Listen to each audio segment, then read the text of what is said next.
ఓం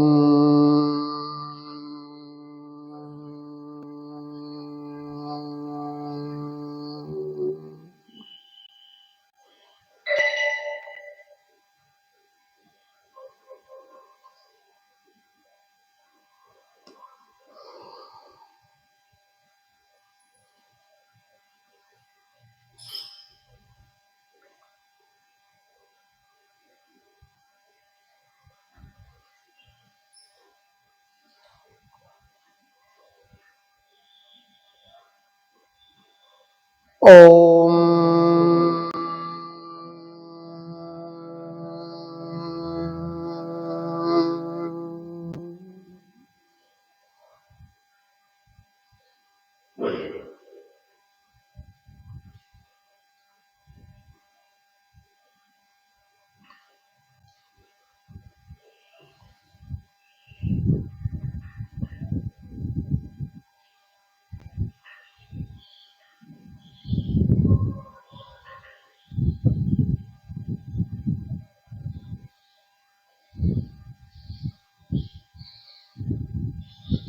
ఓం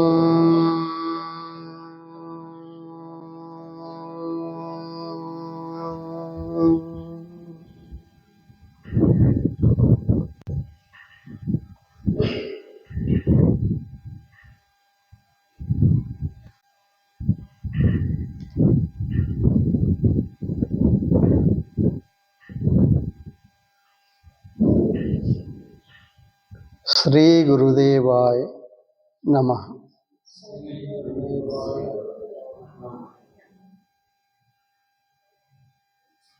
నిత్యానందం పరమసుఖదం కేవలం జ్ఞానమూర్తిం విశ్వాతీతం గగన సదృశం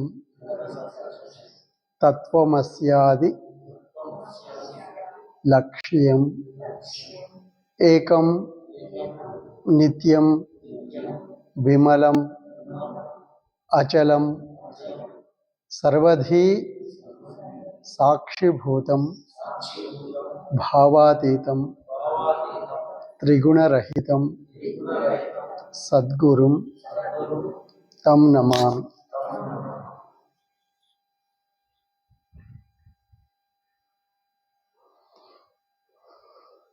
ఈరోజు మనం భగవద్గీత బ్రహ్మజ్ఞాన యజ్ఞంలో 7వ రోజు 7వ భాగము చెప్పుకుంటున్నాము. 7వ యజ్ఞము. శ్లోకం ముందు చెప్తాము, తర్వాత అందరూ ఒకసారి పలుకుదాం. నహి జ్ఞానేన సదృశం పవిత్రం ఇహ విద్యతే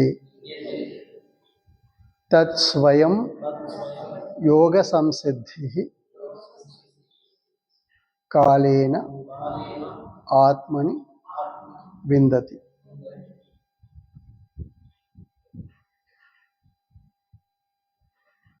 ఈ శ్లోకం మనకు జ్ఞానం గురించి చెప్తున్నది.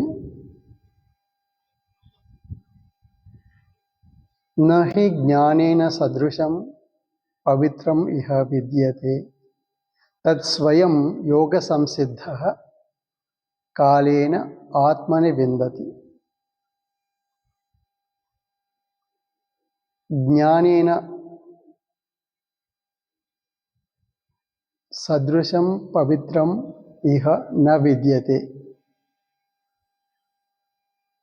అంటే జ్ఞానముతో సమానమైనది, పవిత్రమైనది ఇహ ఇక్కడ ఈ లోకంలో ఇచ్చట న విద్యతే లేదు.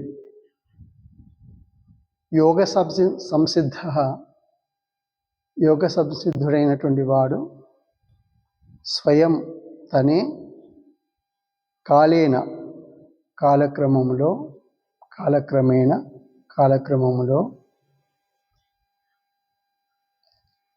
తత్ ఆ జ్ఞానమును ఆత్మని విందతి, అంటే తన యందు తెలుసుకుంటున్నాడు అన్నది అర్థము. ఇది దీంట్లో ఏమిటంటే ఇంకా విపులంగా అర్థం చేసుకుంటే, మనం మొదట ఎక్కడ మొదలుపెట్టాం? జ్ఞానంతో మొదలుపెట్టాం. అంటే ఈ యొక్క ఈ యజ్ఞము కార్యక్రమము ద్రవ్యమయాద్ యజ్ఞాత్ జ్ఞానయజ్ఞ శ్రేయ అన్నటువంటి యొక్క భావంతో మొదలుపెట్టాము. అంటే జ్ఞానయజ్ఞము, జ్ఞానము అన్నటువంటిది శ్రేయస్కరమైనది. జ్ఞానయజ్ఞము ద్రవ్యమయమైనతో కూడిన వాటికంటే అని ప్రారంభం చేసుకుందాం.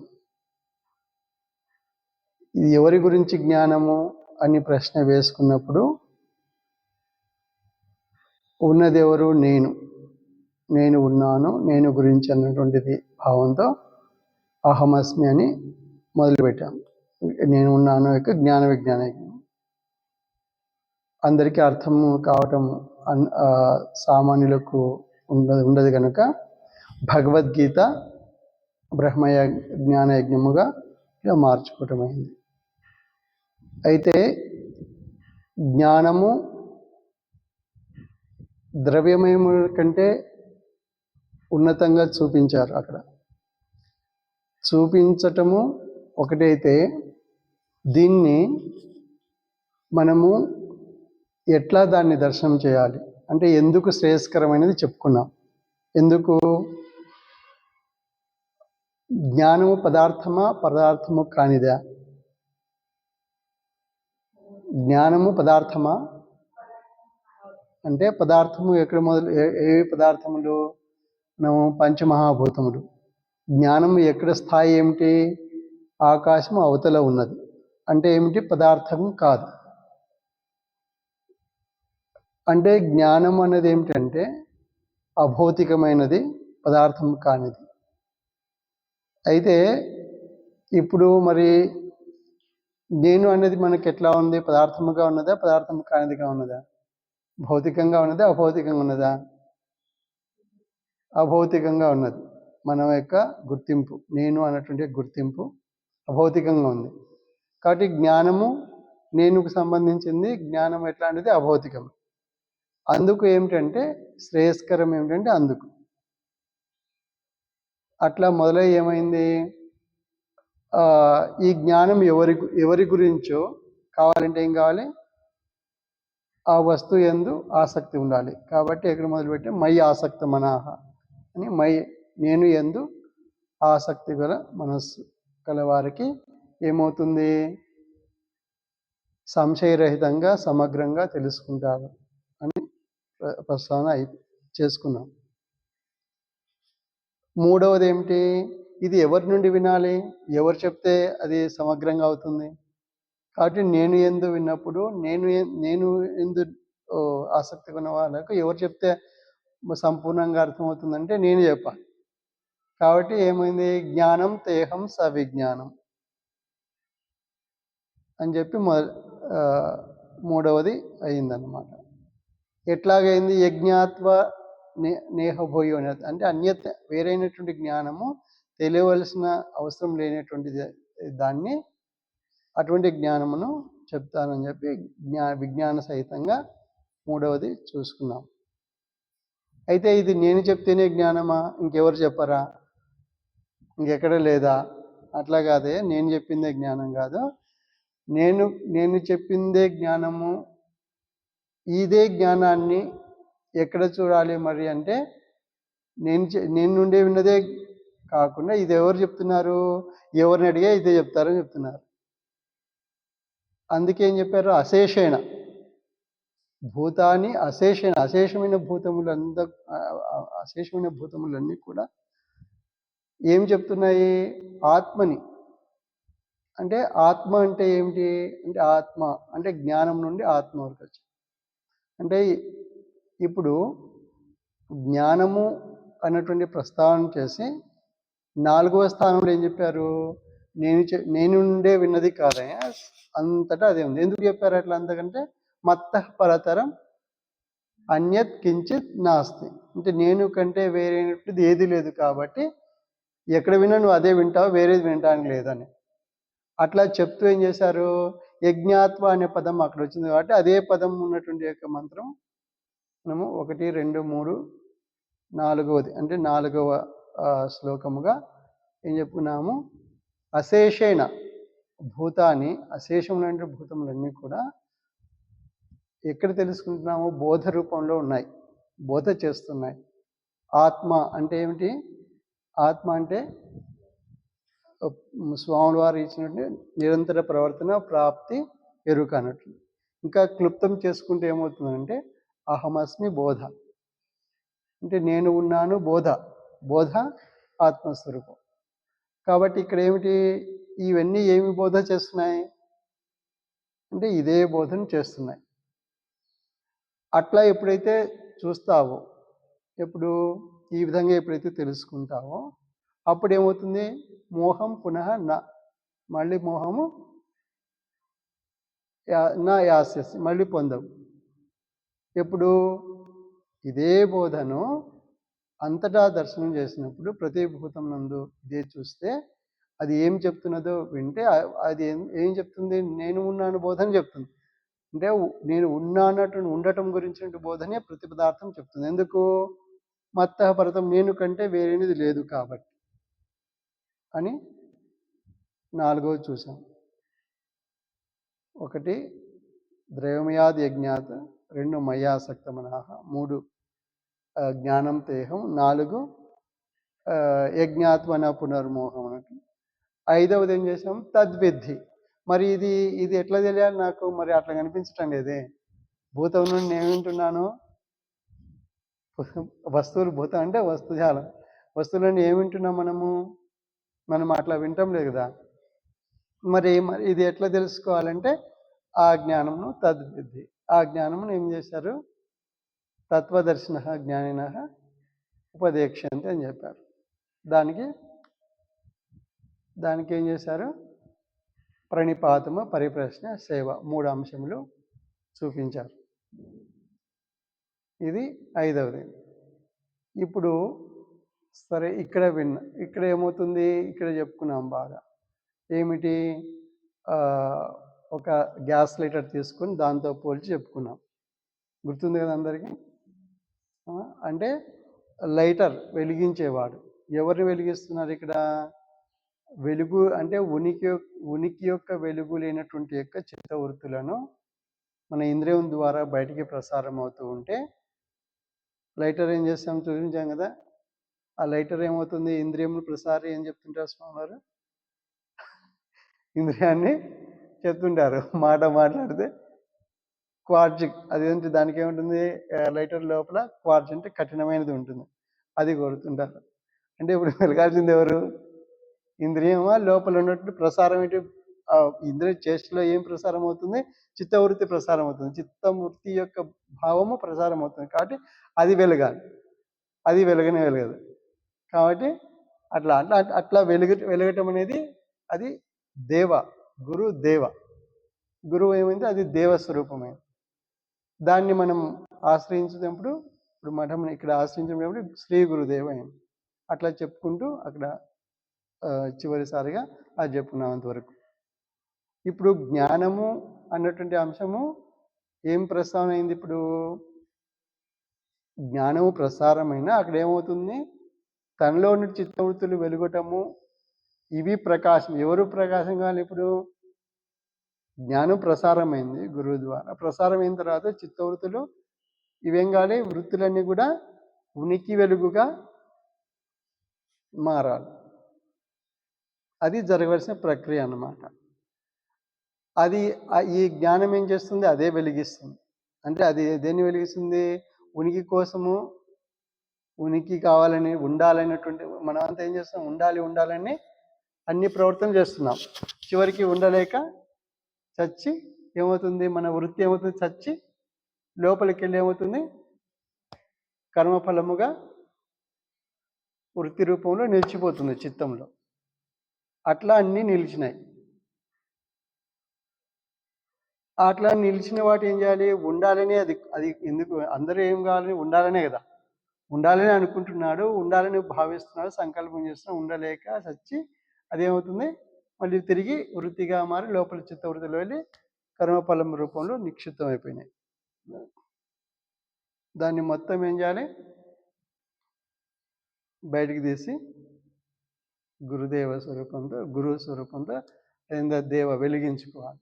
అది మనం అక్కడ దర్శనం చేసినాం. ఇప్పుడు అట్లా దర్శనం చేస్తే అప్పుడేమవుతుంది? మనం ముందు నుంచి రాకుండా వెనక నుండి వెళ్ళాం. యజ్ఞాత్మ అన్నట్టు శ్లోకం. ఇప్పుడు అట్లా చేసిన తర్వాత ఏమవుతుంది? అక్కడ భూతం ఇంకా ఉండదు. ఇప్పుడు ఎప్పుడైతే లోపల మనం చేస్తామో ఇది, అప్పుడు బయట ఏమవుతుంది? ఇంకా ప్రసారం ఏమవుతుంది? చిత్తవృత్తి ప్రసారం కాదు. ఏం ప్రసారం అవుతుంది? చిత్ చిత్ లక్షణం ప్రసారం అవుతుంది. చిత్తవృత్తి పోతుంది. చిత్తం అంటే సంజ్ఞానం, జ్ఞానం ప్రసారం అవుతుంది. అది ఎట్లా అవుతుందో, ఏమవుతుందో అనేది మనకు ఇక్కడ ఏం చేస్తున్నారు? జ్ఞానం అంటే ఏమిటో ఇంకొక అంశం చెప్తున్నా. అంటే జ్ఞానం అన్నటువంటిది ఇప్పుడు ద్రవ్యమయాత్ యజ్ఞాతి శ్రేయస్కరం. అది ఎవరి గురించి జ్ఞానం? నేను గురించి జ్ఞానం కాబట్టి నేను యందు ఆసక్తి కాదు. అప్పుడు నేను చెప్పినప్పుడు భగవద్గీత అంతా ఎవరు చెప్పారు? ఎవరు చెప్పారు? ఎవరు? శ్రీ భగవానుడు. శ్రీ భగవానుడు ఎవరు? ఏం చెప్తున్నారు? శ్రీ భగవాను చెప్పడం లేక ఏం చెప్తున్నారు? మయి అంటే నేను ఉన్నాను, నేను చెప్తాను. అంటే ఇప్పుడు ఎవరు చెప్తున్నారు ఇక్కడ? భగవద్గీత నేను చెప్తున్నది. కాబట్టి నేను నుండి వింటున్నది జ్ఞానం. అది భగవద్గీత. అంటే మనం ఇప్పుడు పోల్చుకోవటం లేటువంటి భగవద్గీత జ్ఞానంగా తీసుకొని మళ్ళీ గురువు స్వరూపం తీసుకొని మళ్ళీ ఏం చేస్తున్నాం ఇప్పుడు? చివరికి జ్ఞానం అంటే ఏమిటి? ఎటువంటి స్టేటస్ కలిగినది? ఏం స్థితి? దానికి ఎప్పుడు పరిపూర్ణం అవుతుంది? ఎప్పుడు సంపూర్ణం అవుతుంది? ఏది అసలు ఇప్పుడు భగవద్గీతలో జ్ఞానం కానీ, భూతం నుండి విన్న జ్ఞానం కానీ, గురువు ద్వారా పొందిన జ్ఞానం కానీ, ఇవన్నీ తీసుకున్న తర్వాత చివరి అంశం ఏమిటి సాధకునికి?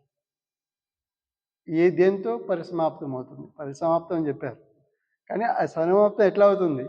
అది ఇప్పుడు ఈ శ్లోకంలో ముగింపు చేస్తున్నాం జ్ఞానం. ఒకసారి చూద్దాం.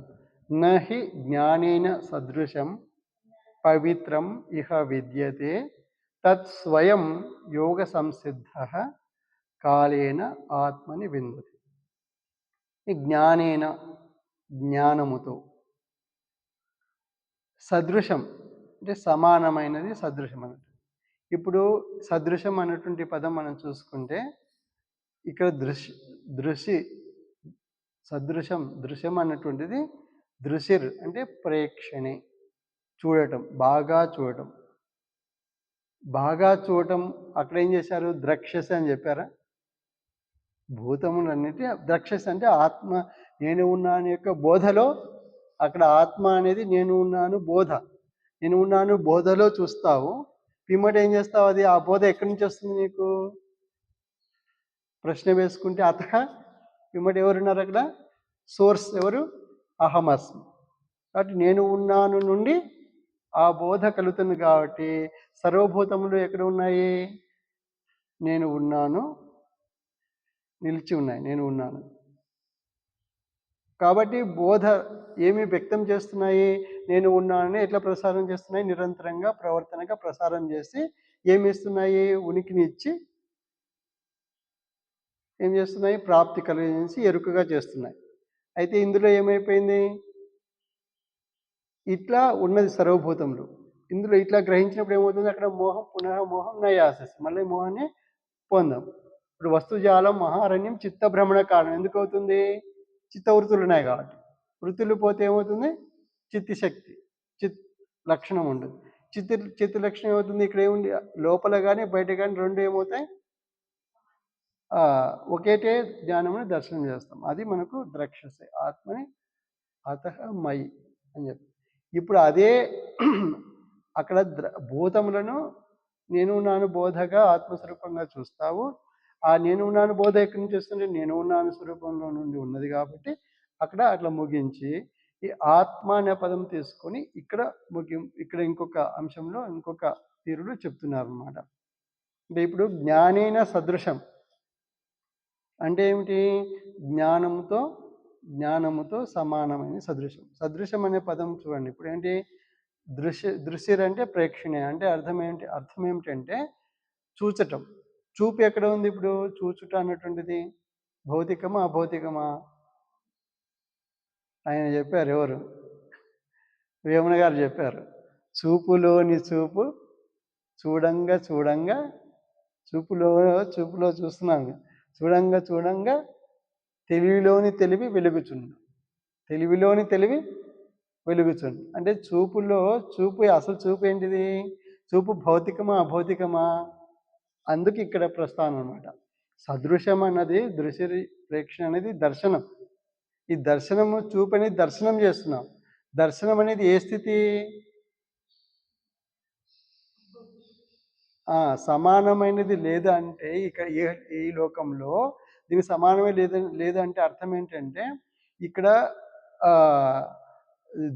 ప్రేక్షణ ఈక్షణ అనేటువంటిది ప్రేక్షణ బాగా చూడటం అనేటువంటిది ఏం చూస్తాం ఇక్కడ? ఎట్లా చూస్తున్నాము అంటే ద్రవ్యమయాత్ యజ్ఞాత్ జ్ఞానయజ్ఞ శ్రేయ అనే రీతి చెప్పారు. అంటే ఏమిటి? ఆకాశం అవతల అంటే అభౌతికముగా స్వరూపం ఉన్నటువంటి తన స్వరూపాన్ని తన స్వరూపం కానీ జ్ఞానం కానీ రెండు ఎట్లాంటివి? అభౌతికం. కాబట్టి దృశ్యం అనేది ఏం చేస్తుందంటే ఈక్ష అంటే చూపులో చూస్తున్నా అంటే ఏం చూస్తున్నాం ఇప్పుడు? చూడటము వేరు కాని విధంగా చూస్తున్నాం. అది చూపు అంటే ఇక్కడ ఎట్లాంటిది? జ్ఞానం అనేది తన స్వరూపంగా జ్ఞానం యొక్క పదార్థము ఇంకోటి అనేది చూడటం లేదు. జ్ఞానమే తన రూపంగా చూస్తున్నాం. అది సమానం. అంటే సమానం ఇక్కడ లేదంటే ఇది భౌతికమైన ప్రపంచం. భౌతికం. ఇప్పుడు అభౌతికంగా ఎప్పుడైతే చూసామో అటువంటిది ఇక్కడ ఉందా?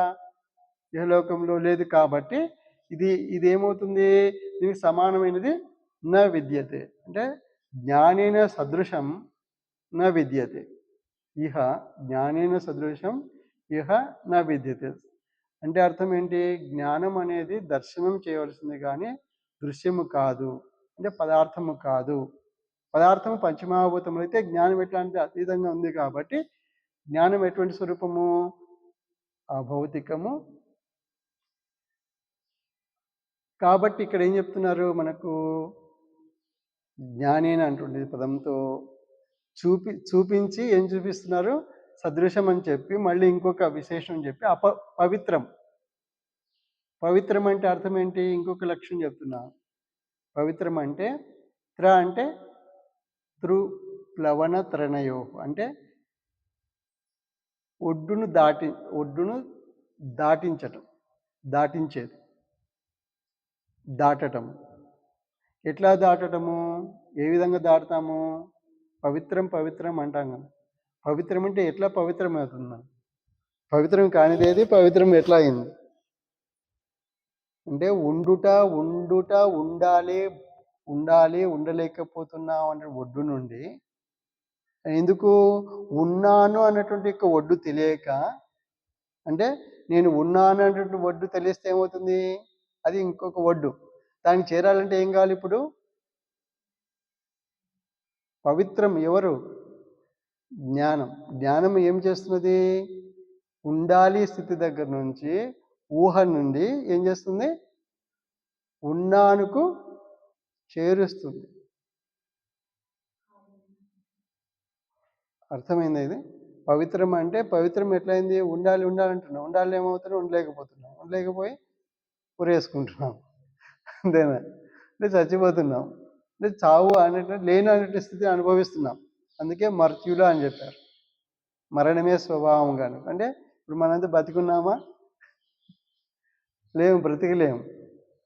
కాబట్టి ఆ స్థితిని చూపిస్తున్నారు. బ్రతికలేము అనే స్థితి నుండి ఏం కావాలి? అమృతత్వం. మృత్యోర్మ అమృతంగమయ. అమృతత్వానికి ఎవరు చేయిస్తారు? అది ఎవరు? అది జ్ఞానం. ఎట్లా చేస్తుంది జ్ఞానం అంటే అది దీంట్లో చెప్తున్నా. ఎట్లా అంటే జ్ఞానం చేయించేది. కానీ విశేషంగా అశేషేణ అని చెప్పారు కదా! ఎట్లాంటి విశేషం అంటే అర్థం ఏంటి ఇక్కడ? అంటే ఇప్పటి వరకు ఉన్నటువంటివన్నీ కూడా చేయించలేకపోయినాయి. ఇప్పుడు ఇదేం చేస్తుంది? విశేషంగా చేయిస్తుంది.